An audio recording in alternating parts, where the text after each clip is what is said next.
La primera vez que la Galaxia escuchó el nombre de la Tierra, nadie sintió miedo. Nadie sintió respeto. Nadie sintió esperanza. Solo hubo silencio, y después risas.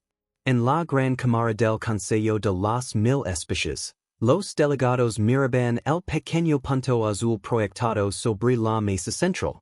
Era un planeta joven, húmedo, ruidoso, lleno de tormentas, océanos violentos y criaturas que todavía discutían entre sí por fronteras invisibles.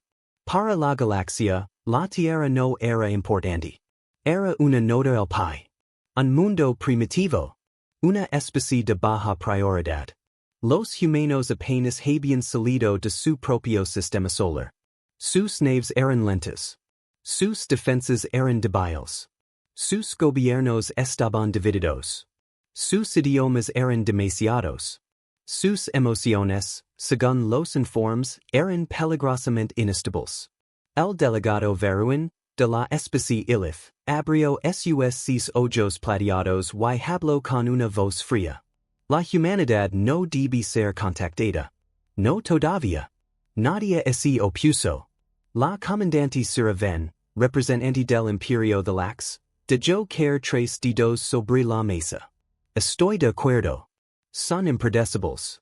Sus registros muestran guerras internas, destrucción ambiental, armas nucleares, propaganda tribal y una tendencia irracional a sacrificarse por causas imposibles. Algunos delegados hicieron sonidos de aprobación. En la esquina más alta de la cámara, un viejo observador llamado Maren no dijo nada.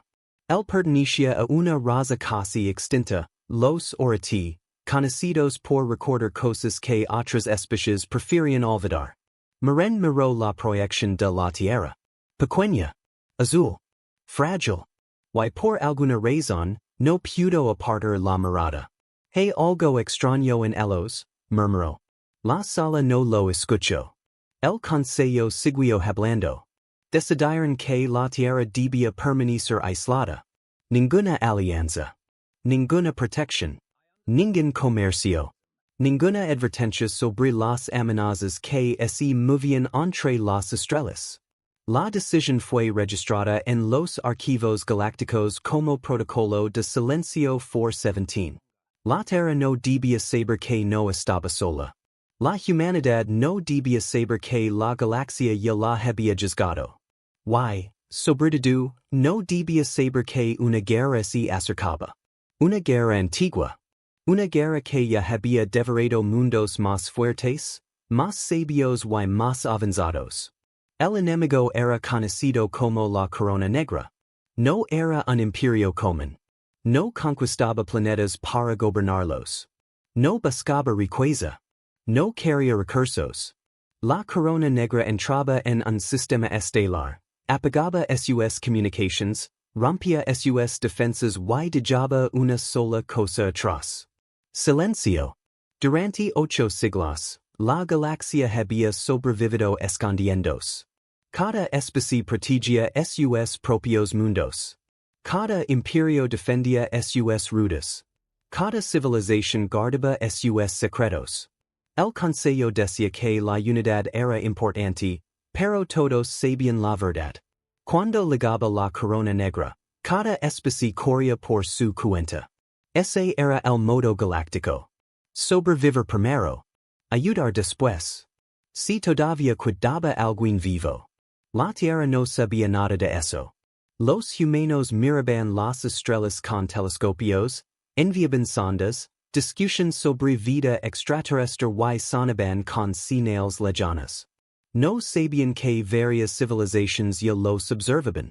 No sabían que sus océanos, sus ciudades y sus niños aparecían en informes fríos.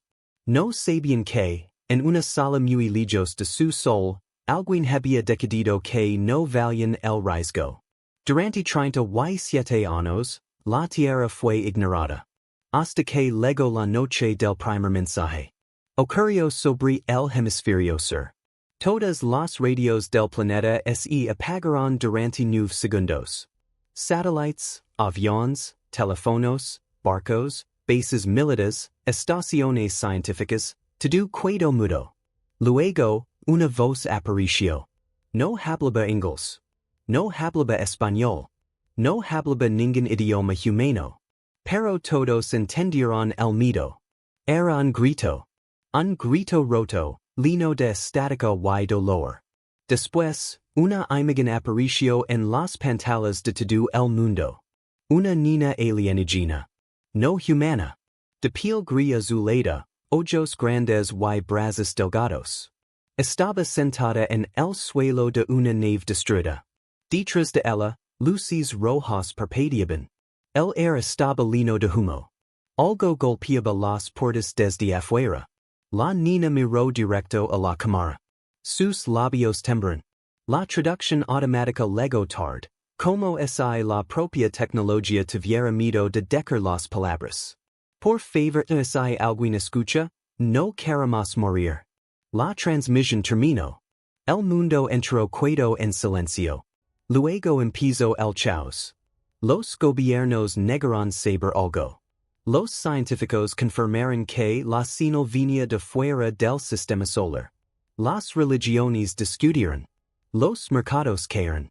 Las redes explotaron. Algunos dijeron que era una trampa.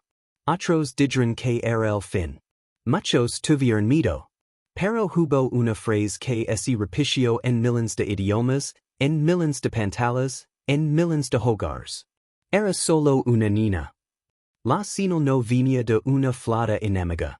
No venía de un ejército. Venía de una colonia llamada Ashara, un mundo pequeño en el borde de una ruta comercial abandonada. Ashara pertenecía a los Lumei, una especie pacífica que nunca había ganado una guerra porque nunca había corrido pelear una. La Corona Negra los había encontrado. Y la Galaxia ya había decidido no ayudarlos. El Consejo de las Mil Especies recibió la misma señal antes que la Tierra. La respuesta fue inmediata.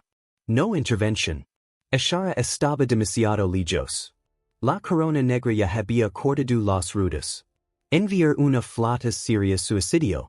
Además, los Lumei no eran estratégicamente importantes. No tenían armas especiales. No tenían recursos raros. No tenían alianzas fuertes. Salvarlos no cambiaba el equilibrio de la guerra. Así que el Consejo hizo lo que siempre hacía. Guardó silencio. Pero cometieron un error. La señal había rebotado por una cadena antigua de satélites muertos y terminó llegando al sistema solar. Y la humanidad la escuchó. 24 horas después del mensaje, los líderes humanos se reunieron en una sesión de emergencia. Fue la primera vez en la historia que todas las naciones de la Tierra se sentaron ante una misma pregunta. No era una pregunta sobre poder. No era una pregunta sobre territorio. No era una pregunta sobre dinero. Era una pregunta simple. ¿Vamos a ayudar? Los generales dijeron que era imposible. Los científicos dijeron que no sabían cómo llegar a tiempo. Los políticos dijeron que había que esperar más información. Los expertos dijeron que una civilización tan avanzada como la Corona Negra podría destruir la Tierra si los humanos se involucraban. Y todos tenían razón. Cada argumento era lógico. Cada miedo era real. Cada advertencia tenía sentido. Entonces una doctora de México, invitada a hablar porque había trabajado en zonas de guerra y desastres, pidió la palabra. Se llamaba Elena Vargas. No era presidenta. No era general. No era astronauta. Era una médica de emergencia que había pasado su vida sacando niños de edificios rotos, atendiendo madres bajo bombas, curando heridas con poca luz y menos esperanza. Su voz no fue fuerte. Pero todos la escucharon. Yo no entiendo de guerra galáctica, dijo. No entiendo de política entre estrellas. Pero sixa una niña pidiendo ayuda. Y cuando una niña pide ayuda, no se pregunta si salvar la conviene. Se intenta. Nadie habló. Elena respiró hondo. Tal vez no podemos ganar. Tal vez ni siquiera podemos llegar. Pero es la primera cosa que la humanidad hace al descubrir vida en el universo es mirar hacia otro lado. Entonces no merecimos llegar a las estrellas. Esa frase cambió la historia. No de inmediato. No de forma limpia. Hubo discusiones. Gritos. Amenazas. Miedo. Pero algo ya se había roto. El viejo hábito humano de dividirse empezó a fallar ante una imagen demasiado simple para ignorarla. Una niña. Una puerta golpeada desde afuera. Una voz diciendo, no queremos morir. Los humanos hicieron lo que la Galaxia consideraba imposible. Se unieron tarde. Se unieron mal. Se unieron con miedo. Pero se unieron. En 36 horas, laboratorios de todo el planeta compartieron datos secretos. Agencias espaciales rivals abrieron archivos cerrados durante décadas. Ingenieros militares trabajaron con científicos civiles. Empresas privadas cedieron motores experimentales. Hackers ayudaron a descifrar mapas alienígenas. Radioaficionados rastrearon ecos de la señal. Astronautas retirados volvieron al entrenamiento. Nadie durmió. Nadie sabía esa funcionaria. La Tierra no tenía una flota de guerra. No tenía escudos planetarios. No tenía armas capaces de destruir cruceros estelares. Pero tenía una cosa que ninguna especie del Consejo había medido bien. Tenía demasiada gente dispuesta a intentarlo. La misión fue llamada Puente Azul. No porque fuera militar. No porque sonara fuerte.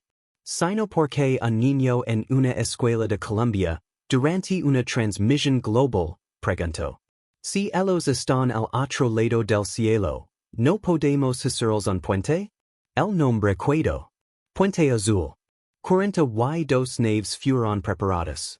Algunas eran transportes orbitales modificados. Otras eran prototipos. 3 eran prácticamente chatarra espacial con motores nuevos. Los pilotos sabían que muchos no regresarían. Los gobiernos intentaron mantener las listas en secreto. No pudieron. Los nombres empezaron a circular.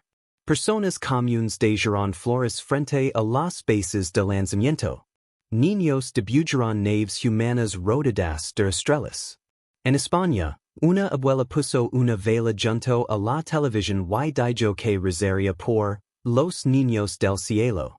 En Brasil, miles cantaron frente a un puerto espacial. En Japón, ingenieros lograron al terminar un reactor que nadie sabía si sobreviviría al primer salto. En Nigeria, estudiantes escribieron en una pared. Que nadie muera solo. La Galaxia observó. Al principio, con confusión. Luego con burla. Finalmente, con algo parecido al miedo. En el Consejo, el delegado Verwin exigió una sesión urgente. Los humanos están violando el protocolo de silencio, dijo. Sira ven miró los informes con incredulidad. No tienen capacidad táctica. No tienen rutas seguras. No tienen autorización. ¿Por qué están haciendo esto? Miren, el viejo Ortiz, respondió desde su asiento oscuro. ¿Por qué escucharon? Verwin giro sus ojos plateados hacia él. Eso no es una estrategia. Miren miró la Tierra en la pantalla. Para ellos, tal vez sí. La primera nave humana saltó fuera del sistema solar 6 días después de la señal. Se llamaba Esperanza. No era la más fuerte. No era la más rápida. Pero llevaba algo que la Galaxia nunca había visto en una misión militar. Llevaba médicos, ingenieros, traductores, rescatistas, comida, agua, mantas térmicas, unidades quirúrgicas y solo un pequeño equipo de combate defensivo. La comandante de la misión era Mina Okonkwo, una astronauta nigeriana que había perdido a su hermano en un accidente orbital años atrás.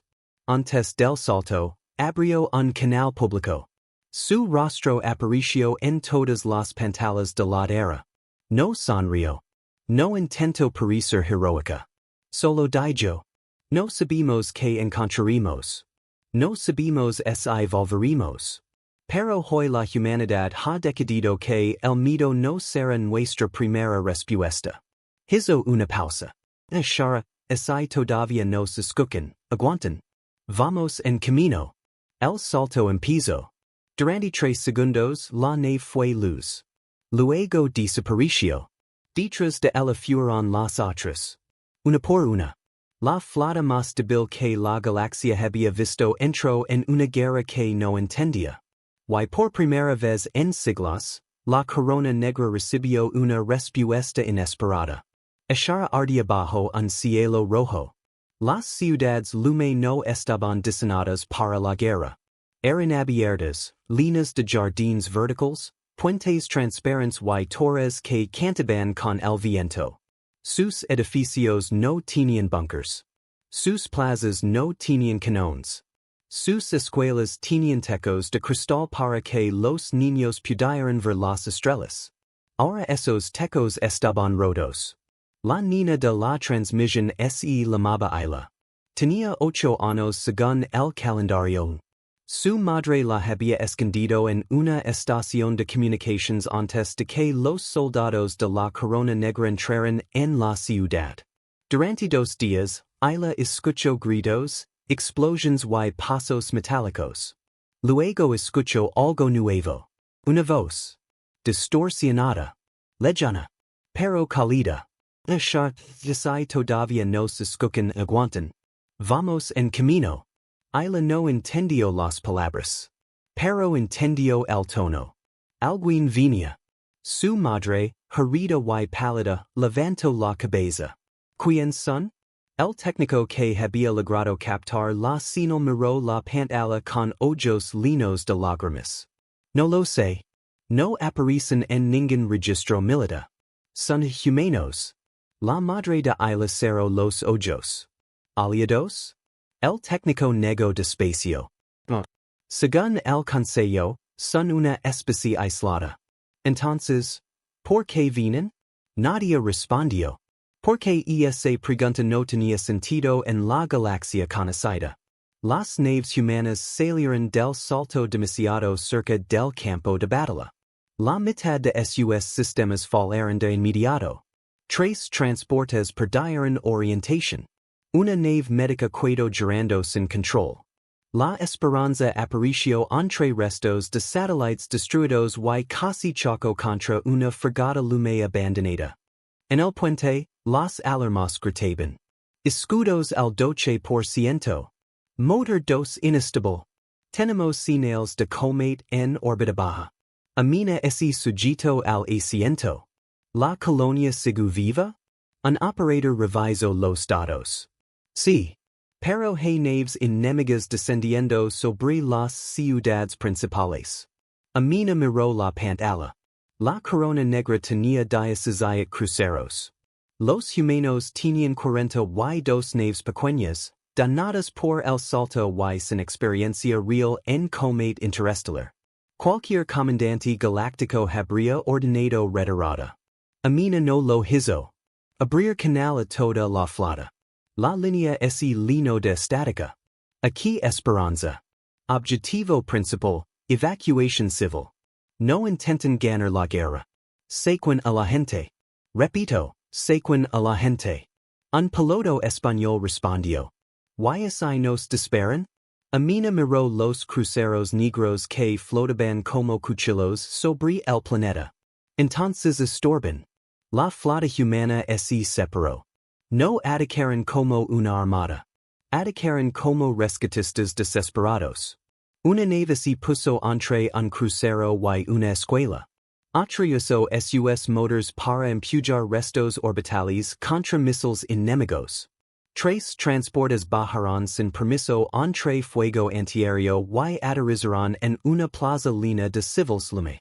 Los soldados de la Corona Negra se detuvieron. No porque tuvieran miedo, sino porque no entendían.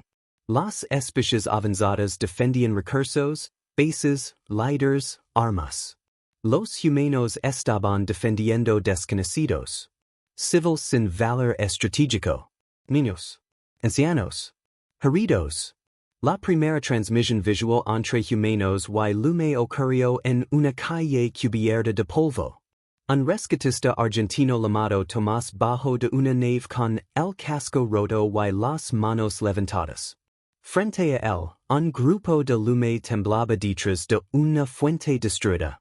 No hablaban el mismo idioma. Tomás señaló la nave. Luego señaló a los niños. Luego puso una mano sobre su propio pecho. Vamos, dijo en español. Rápido. Rápido. Los Lumei no se movieron. Tenían miedo. Entonces Tomás se quitó el casco. Fue una locura. El air de Shara no era completamente seguro para humanos. Sus ojos ardieron de inmediato. Empezó a toser. Pero necesitaba que vieran su cara. Necesitaba que supieran que no era una máquina. Se arrodilló. Sonrió como pudo. Y extendió una mano hacia una niña Lumei. La niña miró a su madre. La madre lloró. Luego empujó suavemente a su hija hacia adelante. Cuando la pequeña tomó la mano de Tomás, la historia cambió. Miles de cámaras Lumei capturaron esa imagen. Un humano era de lado bajo fuego enemigo, sin casco, tomando la mano de una niña alienígena. La imagen cruzó la red de emergencia. Luego a refugios. Luego a estaciones orbitales. Luego incluso al Consejo de las Mil Especies. La sala quedó en silencio. Sira ven observó la imagen sin parpadear. ¿Está respirando nuestra atmósfera? Un técnico respondió. Sí. Lo está llenando los pulmones.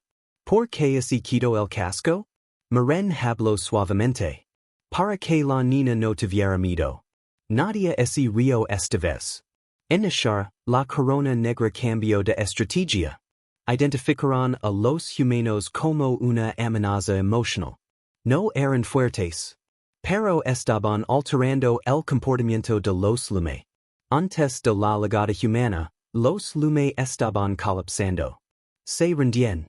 Huían sin coordinación. Ahora resisten. No con armas. Con movimiento. Con esperanza. Civils salían de escondidas cuando veían luces azules humanas. Médicos Lumei volvían a hospitals destruidos porque los humanos traían suministros. Pilotos Lumei suicidas, que ya habían aceptado morir, empezaron a escoltar transportes de evacuación. La Corona Negra no entendía la esperanza. Así que decidió destruir su fuente. Todas las naves enemigas apuntaron a la esperanza. Amina vio los vectores de ataque. Nos marcaron. Su segundo oficial trago saliva. Si nos retiramos, los transportes pueden escapar. Amina miró el mapa. Abajo, más de 100,000 civiles seguían esperando evacuación. Arriba, 6 cruceros se acercaban. Comandante. Si nos retiramos, ellos vayan al planeta. No podemos detenerlos. Amina miró una pequeña foto pegada al panel de mando. Era su hermano, sonriendo con un traje especial. No tenemos que detenerlos para siempre. Respiro. Solo tenemos que ganar tiempo. La esperanza giró hacia los cruceros. Una nave médica humana, sin armas pesadas, avanzó contra una línea de guerra que había destruido imperios. En la era, millones observaban la transmisión retrasada. Nadie hablaba. En una casa de Sevilla, una madre abrazó a su hijo. En Lagos, el padre de Amina cerró los ojos. En Ciudad de México, Elena Vargas susurró. Por favor. La esperanza lanzó todo lo que tenía. Drones de reparación. Balizas de interferencia. Cápsulas vacías. Señales falsas. Incluso partes de su propio blindage. No era una batalla elegante. Era una peli sucia, humana, desesperada. Una cápsula chocó contra el sensor principal de un crucero. Un dron médico explotó cerca de un sistema de guía. Una baliza emitió miles de voces humanas, saturando los canales enemigos con canciones, advertencias, rizos, insultos y mensajes de niños desde la Tierra. La Corona Negra, por primera vez, perdió sincronía. Solo por segundos. Pero segundos eran vidas. Abajo, Tomás y su equipo cargaban civiles en la última nave. Sus pulmones ardían. Tenía sangre en los labios. Un soldado Lumei intentó ayudarlo. Tomás negó. Los niños primero. El soldado no entendió las palabras. Pero entendió el gesto. Entonces hizo algo que su especie nunca hacía. Lo entregó su arma a otro civil, levantó a dos niños y corrió hacia la nave. La última niña en subir fue Ayla. La misma niña de la transmisión. Tomás la reconoció por los ojos. Ella lo miró. Dijo algo en su idioma. El traductor de su traje, de nada y lento, tardó en responder. ¿Tú, escuchas mi voz? Tomás sonrió débilmente. Sí. Ayla tocó su mano. ¿Por qué viniste?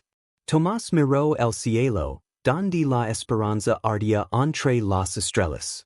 No tenía una respuesta perfecta. Solo tenía la verdad.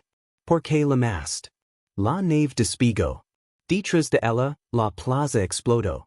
En órbita, la esperanza recibió el primer impacto directo. El puente se llenó de humo. Casco abierto en sección 5. Motor principal perdido. Evacuación civil completada en zona norte. Amina tosió. ¿Cuántos salieron? No lo sabemos. Tal vez más. Amina cerró los ojos un segundo. Entonces seguimos. El segundo impacto apagó la gravedad. El tercero partió una sección de la nave. Los cruceros de la Corona Negra se acercaron para destruirla. Y entonces ocurrió algo que nadie esperaba. Una nave Lumei se colocó frente a la esperanza. Era pequeña. Antigua. Casi inútil. Luego otra. Y otra. Naves civiles. Transportes. Barcos de carga. Ambulancias orbitales. Los Lumei, una especie que nunca había corrido peligro, formaron un escudo alrededor de la nave humana.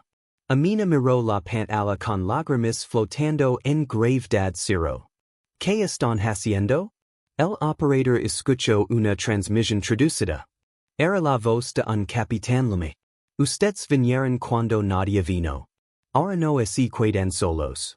En el consejo, los delegados vieron la formación. Verwin se levantó. Esto es irracional. Los Lumei están sacrificando activos civiles para proteger una nave extranjera. Miren no apartó la mirada. Están aprendiendo. Cira ven apretó los dedos contra la mesa. ¿Aprendiendo qué? Miren respondió. No abandonar. La Corona Negra disparó. Las primeras naves Lumei explotaron. Pero no se movieron. Más naves tomaron su lugar. En la era, la gente gritó frente a las pantallas. En Ishara, los civiles evacuados lograron alvar a sus propios pilotos formar una muralla viva. Amina abrió un canal. Todas las naves Lumei, retirantes. Repito, retirantes. No tienen que hacer esto. La respuesta llegó de cientos de voces. Ustedes tampoco tenían que venir. La frase se expandió. Por primera vez, el Consejo de las Mil Especies sintió vergüenza. No miedo. No calculó. Vergüenza. Porque durante siglos, habían llamado sabiduría a su cobardía. Habían llamado estrategia al abandono. Habían llamado realismo a dejar morir a los débiles. Y ahora una especie joven, rota y dividida les mostraba algo que sus civilizaciones antiguas habían olvidado. La fuerza no siempre empieza con armas. A veces empieza con alguien que responde a un grito. Miren se levantó lentamente. Su especie casi nunca hablaba en voz alta. Pero cuando lo hizo, toda la sala escuchó. Solicitó romper el protocolo de no intervención. Verwin giro con furia. Eso es imposible. No, dijo Miren. Es tarde. Cira ven lo miró. Si intervenimos, la Corona Negra marcará nuestros mundos. Miren señaló la pantalla. La esperanza ardía. Los humanos seguían transmitiendo instructions de evacuación mientras morían. Los Lumei seguían protegiéndolos. Y nos marcó hace siglos, dijo Meren. Nos marcó cuando nos enseñó a tener miedo unos de otros. La sala quedó inmóvil. Luego, una delegada menor, de una especie acuática sin poder militar importante, levantó una mano. Mi mundo enviará naves médicas. Otro delegado habló. El mío abrirá rutas de escape. El mío enviará escudos. Sira vencerá los ojos. Durante toda su vida había creído que la supervivencia era una puerta estrecha donde solo sabían los fuertes. Pero en la pantalla veía a humanos débiles cambiando el comportamiento de una guerra entera. Abrió los ojos. El imperio de Lax enviará la tercera flota. Verwin la miró como si hubiera perdido la razón. Esto puede destruirnos. Sira respondió con voz baja. Esto puede salvar lo que queda de nosotros. La votación fue rápida. Por primera vez en 800 años, el Consejo no eligió esconderse. Eligió responder. La batalla de Ashara cambió en 13 minutos. La Corona Negra estaba preparada para destruir una colonia. No estaba preparada para una galaxia despertando. Portales se abrieron alrededor del planeta como heridas de luz. Naves médicas salieron primero. Luego transportes. Luego escudos móviles. Luego flotas de guerra que durante siglos habían defendido solo sus propias fronteras. La tercera flota de Lax apareció entre la Corona Negra y el planeta. Sira ven transmitió en todos los canales. E las fuerzas humanas y Lumei continúan evacuación. Nosotros cubriremos el cielo. Amina, medio inconscient, escuchó la traducción. Sonrió apenas. Ya era hora. La batalla se volvió inmensa. Lasers cruzaron la órbita. Missiles silenciosos iluminaron el borde del planeta. Los cruceros de la Corona Negra intentaron reorganizarse, pero el caos humano ya había roto su ritmo. Los de Lax atacaron con precisión. Los already enviaron viejos códigos de interferencia que nadie había usado en 1000 años. Los mundos acuáticos lanzaron naves hospital que recogen cápsulas entre el fuego. Los Lumei guerran a los rescatistas por túneles secretos. Los humanos siguieron haciendo lo que mejor hacen. Improvisar.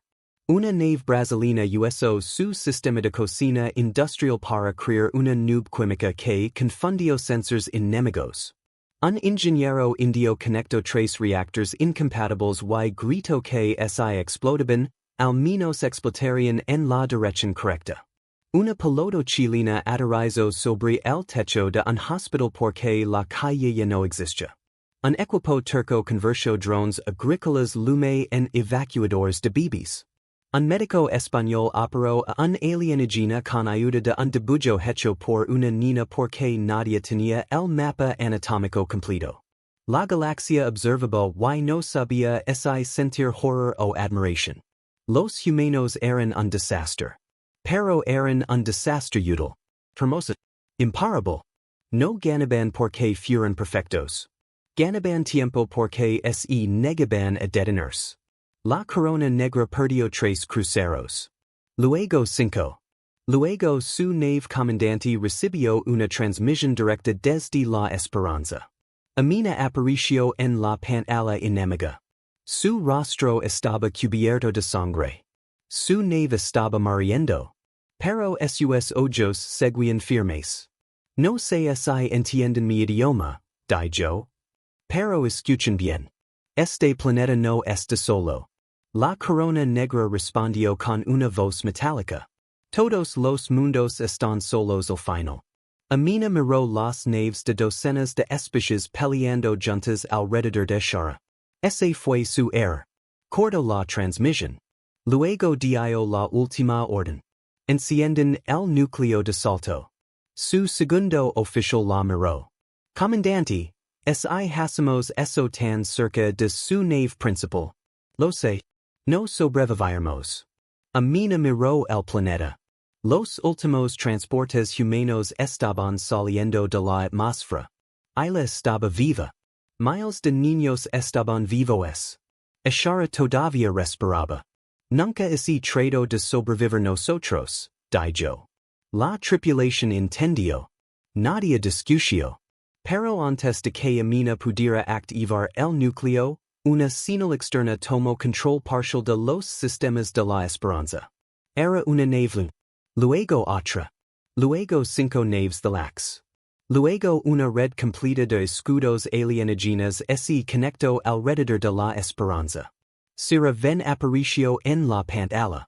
No permitir que conviertas su nave en una tumba, comandante humana. Amina parpadeó. Y es la única forma de destruirlos. Sira levantó la barbilla.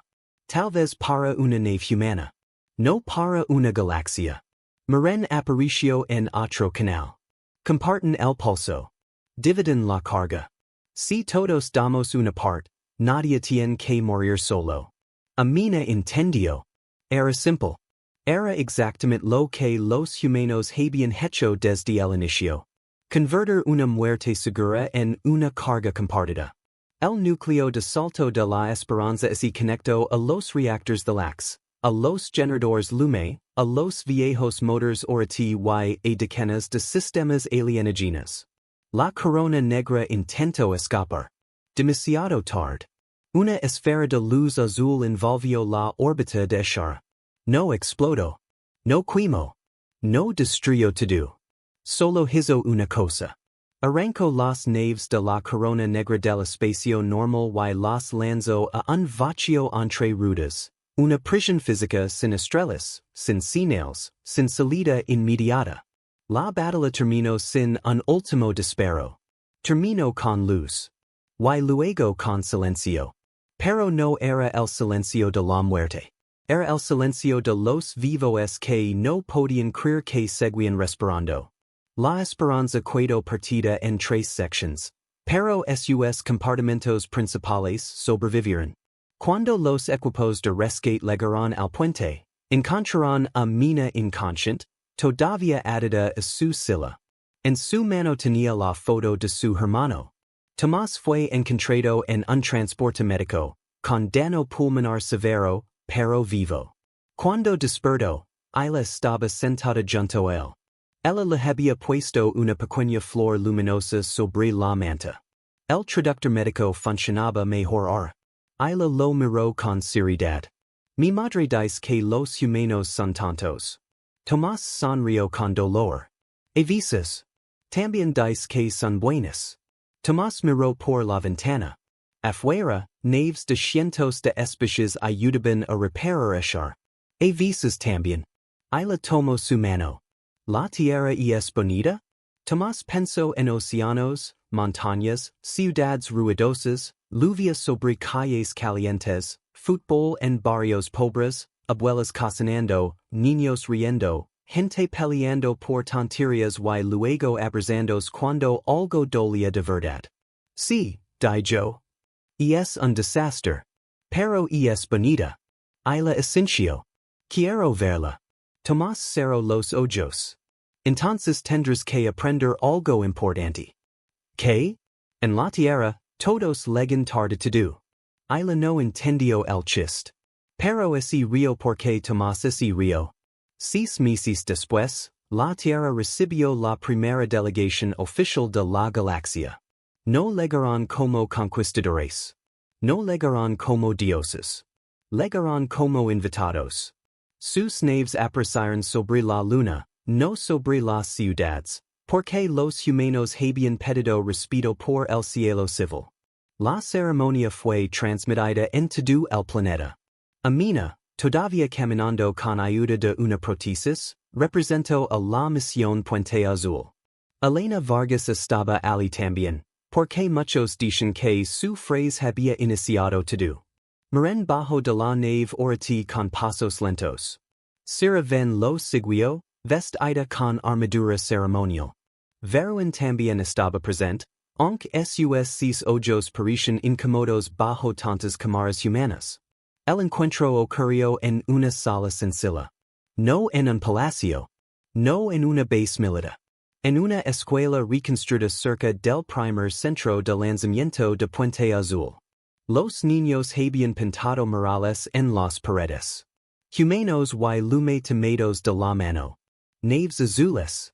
Estrellas. Y una frase escrita en muchos idiomas. Si alguien llama, escuchamos. Miren fue el primero en hablar. Durante muchos años, la Galaxia creyó que la humanidad era demasiado joven para unirse a nosotros. Miró a Mina. Luego a Elena. Luego a los niños detrás del cristal.